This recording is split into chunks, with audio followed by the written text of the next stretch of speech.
Hey everybody, Economic Ninja here. I hope you're doing well. Everybody wants this dream right here, the white sandy beaches, the palm trees. They want peace and serenity, but what is about to happen is you are not going to be able to afford that. And I can't be more serious, and I hope that right now you're staying with me.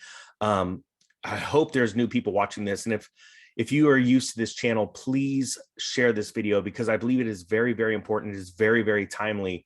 And I want to get this word out because it's not only a word of warning and something that people want to do to a group of people that want to harm you and hurt you and honestly put you into fear, but there is no fear when you know what's coming, okay? When you can see ahead, you see a train and you're on the train tracks, all you gotta do is step aside, let the train go right past you and save your life, right? You don't need to be the part of the crazy. So I'm gonna share with you a warning, but first, before I do this article that I'm gonna go over, this is very, very real, but this has happened many times throughout history, okay? So I thank you for sharing this video and hitting the thumbs up button.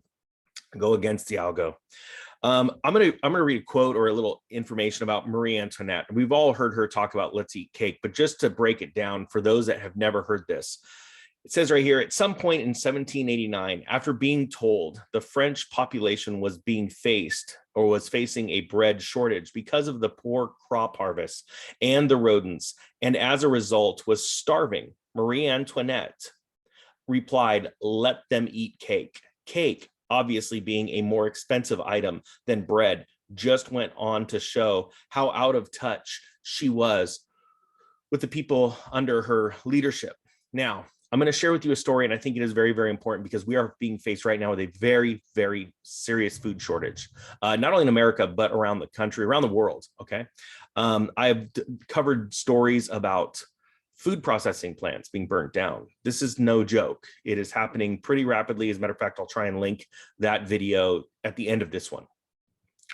This is the time now to prepare. There are people right now that want to spin the narrative and show you why inflation is a good thing, why you can't afford all of the items that you want. You can't go out to these amazing places. And for those of you that think you can right now, I'm going to very cautiously, very carefully warn you that soon you won't be able to because of the amount of debt that either you may have or debt that other people have is going to cause a collapse in the economies worldwide that is going to, coupled with a food shortage, lead to something, in my opinion, worse than the Great Depression. Now, if you think this is FUD, if you think this is fear mongering, this is definitely not the channel for you because all I'm going to do is bring you facts, okay? So if you're one of those people, which is a very small group of people, not one of the people that want to wake up and do something about it and then actually thrive. Imagine this. Very few people actually care about the warnings, and actually fewer of those people actually do something about it. So as this market collapses, similar or to greater than the Great Depression, imagine you have some money as everybody else goes completely broke. What can you do with that money? Well, you can help people, but you'll also get very rich because you will be buying up things. And for anybody that get offended by that, well, then you're going to continue to live the life of a loser. Okay, I cannot be more blunt than that. But also, as I tell you this, it's out of a heart of compassion, okay? Because there are people that will never hear the warnings. They'll just be caught up in this. And those are the people we want to help, right? All right, so I'm going to share this video. Let's do this. I'm sorry, it's not a video. It's a story. I'm going to link the story below, but we're going to be going over it. It's entitled, "Let Them Eat Bugs, How Out of Touch Elites Reveal Their Contempt and What Comes Next." And they are being very blatant in their contempt, all right? So actually, this story goes over the Marie Antoinette being out of touch, but we're going to give a couple of examples that are really happening in this world right now. Example number one, inflation is good. First, central bankers, the mainstream media, and academia tell you there is no inflation. And I'm going to be honest with you. I know some people that are academics. They actually care to be called that. I will never call them that. And they are so out of touch with reality, it is pathetic. They can't even find themselves out of their own checkbook. You know, they get lost in the checkbook. They owe more money than they have. They don't have their own home, but yet they want to be called academics. These are the people that are honestly, by and large, teaching our young children about life. And very few of them know anything about economics and how to survive and how to thrive. But they're talking about how inflation is good. It says, when inflation becomes undeniable, then they tell you not to worry because inflation is only transitory. We just saw the Federal Reserve Chairman say this about a year ago. We've seen the President of the United States see this. We have seen even Nancy Pelosi, the Speaker of the House, come out and say, hey, this is good that we're making all this money because we'll be able to give it to you to deal with inflation. And they know that the creating of money creates inflation, but saying that, puts a little Band-Aid on it for just a little bit of time until this whole thing comes down. All right. It says, this is from MSNBC, a tweet. Why the inflation we're seeing now is a good thing. Now think about that. Do you think it's a good thing? No, it's not. It is not a good thing. Every time a gallon of gas goes up more, you have less money in your pocket to go and spend it into the real economy, like at a restaurant or on a vacation. And now those people at the restaurant and the resort have less business, so they have to start laying people off. It's going to become a bigger and bigger problem. Okay. So what do you do? And I'm going to give you guys some examples of what you do at the end. All right. Example number 2, no more turkey at Thanksgiving. After inflation broke through multi-decade highs, it's no longer possible to maintain the farce that inflation is good. So the elite messaging has pivoted to ways that the plebs can cope with ever decreasing living standards. Right here, this is something I tweet out of the St. Louis Fed. From the Fred blog, a Thanksgiving dinner serving poultry costs $1.42. A soybean-based dinner with the same amount of calories costs 66 cents. They're like trying to go, hey, here's a great way. Why don't you forego the good, solid, important proteins that your body needs and go with soy-based? It's cool, but just so you know, guys, they're all eating turkey dinners. And we need to. This is, and this, if this doesn't infuriate you, I don't know what will. But what we do is we prepare now. We store up food right now, like literally get some food. Start thinking bigger. Start thinking outside of, excuse me, this week, this month. Start thinking a year ahead right now, so that you're not a part of this, so that you can save your money. There's more things you could do in a second. It says right here, example number 3, let your pets die. This is pretty famous. Recently, Bloomberg published an article titled "Inflation Stings Most If You Earn Less Than $300,000." How many of you guys earn less than $300,000? Many, most people. I have been blessed with, I became an investor when I was very young, became an accredited investor when I was 25. I've been hustling and saving and honestly driving old thrashed cars my whole life and being made fun of by people that make, 6 figures, maybe $200,000 a year all the time, not knowing anything about me, not knowing anything that I ran multiple businesses, saying things like, you're always busy, it's never enough for you. And I was setting off on my path to being, I made my first million when I was in my mid 20s. And I'm not saying that to upset anyone. I'm telling you that it's possible, and don't judge a book by its cover. Let's put it that way. And now I want to share these things with people because I think it is this is now beyond like, hey, let's all get successful. This is, let's not only survive, but let's thrive. Let's get something done. This is very serious times. And quite frankly, if you're prepared for it, it turns into very exciting times. And if you guys are subscribers and you've been following this channel for a year and a half since I started, please put down in the comment section below what you've learned, what you're doing, and yes, share your excitement. There's nothing wrong with being excited that you're going to go buy up 10s or 20s or maybe even 100 homes as this thing comes collapsing down. Why wouldn't you? Right?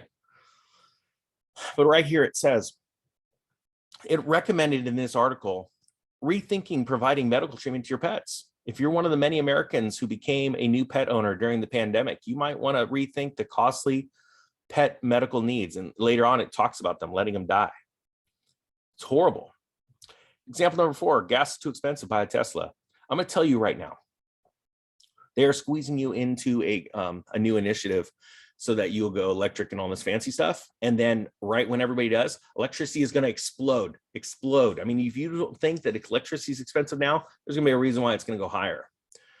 There's always a reason where people put their money ahead of time before others to invest in new technologies. Then they funnel the people into it. They actually, by, advertising, things like that, they funnel them into that. This is like leading a herd of sheep. I don't want you guys to be sheep. I want you guys to be lions. I want you to guard the pack. There's always going to be sheep. There are always going to be people that are being led. But I want to make sure that the guardians around those sheep are good people. They're good. They have good intentions for them. I hope this is getting to some people right now because I'm pretty fired up. Normally, guys, if you're new to this channel, you've never seen it, hit the subscribe button. Trust me, there's lots of sarcasm and comedy, but I think this is a very serious time. And again, thank you to everybody that's hitting the share button, pushing it out on other social media platforms, because I think these are very, very serious times as we come into a serious correction. Right here, housing is too expensive. Live in a pod or move back with your parents. We're seeing this left and right of now. Let's get tinier. Let's go into tiny homes. You know, like dormitories. Almost to me like a jail cell. Don't own farmland. Don't grow your own crops. As a matter of fact, a lot of counties, it is illegal to have a large garden. They don't enforce it right now, but if you'll go look on the books, the county laws say, hey, like where I live, you can't have a garden over a certain size. You know, and I'm telling you, and try and sell those crops, and there's all kinds of regulations, but it's important that you become self-sufficient. All right. Number 6, meat is too expensive. Eat bugs and industrial sludge. This is no joke, actually. Bill Gates recently said, I think rich countries should move to 100% synthetic beef. All right, I'm sure this is going to fire up a bunch of vegans. Do whatever you want. But the facts are, we need protein. We need real protein.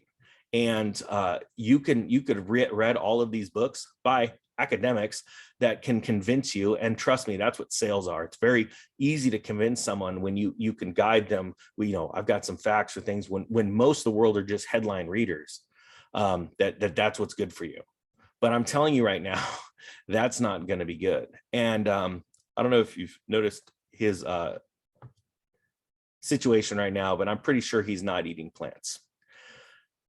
You can't have cows anymore, and governments can use regulation to totally shift the demand. And not only regulation, but really, really interesting advertisements. Here you go. This is out of The Economist. If you never heard of The Economist, I wouldn't read it.